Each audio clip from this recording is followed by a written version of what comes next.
So I'm very sure you would have had some people say, I've never told a lie before. And you look at them like, hello. But today, I want to tell you a story about a man that has never told a lie, even though it's very hard to believe. So follow me as I tell you this story. So a very long time ago, there was a man named Allah. He lived in a village and people knew him to be a man of high standing. He didn't tell lies. He was so righteous and faithful to everyone that dealt with him. And people actually kept telling others that, oh, you don't know Bala. He is so upright. He does not tell a lie. Then the king heard about this man and he invited him to the palace. Like, Bala, I heard that you have never told a lie in your life. Bala said, yes, king, I've never told a lie and I don't lie. The king looked at his advisor and smiled and said, are you sure? He said, I am sure, Your Majesty. I've never told a lie. Then the king said, that's very good, but I will advise that you are careful because lying comes very easy and you don't know when. You will just tell a very simple lie. Then Bala said, I don't tell lies. But the king did not argue with him. He told him to go home, that he is happy with him. Then few days after, the king invited Bala again to the palace to come meet him. But unknown to Bala, the king was actually going hunting and there were a lot of people around in the palace.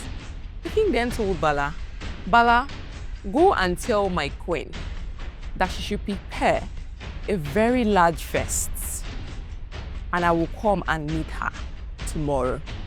And you would also come and join us to have the lunch with us. But as Bala left, the king smiled and laughed and looked at his advisor again and said, now he's going to tell a lie because I am not going hunting. I will see what he's going to say. Then Bala got to the palace and met the queen. Then he relayed the message that the king told him to, saying, my queen, maybe you should prepare a feast or maybe you should not prepare a feast. Maybe the king will come tomorrow. Maybe it will not come tomorrow.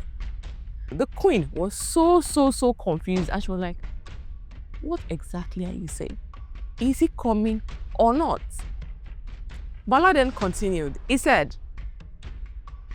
maybe the king will go hunting and maybe he will not go hunting. The queen was so confused and did not even know what to do. Then Bala left the palace. Then the king came back the next day and met the queen in the palace.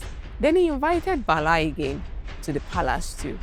And he said to Bala, oh Bala, very wise man, now you've told a lie. How do you feel about it? Bala was confused and told the king, what lie did I tell? Then he said, I sent you to relay a message, but I didn't go hunting. But you told the queen I went hunting. But the queen looked at the king and told the king, that was not what Bala told me. Then she relayed the message that Bala told her to the king. The king was so surprised and looked at Bala that, now I see why you don't tell lies. The wise man does not tell lies because he only says what he sees. And that's how the man does not tell lies, because it does not rely on people's information. It just tells what he can see. It does not rely on information given to him by people. And that's all I have for you today on African Mates. Until I meet you on the next episode of this podcast, stay tuned for more.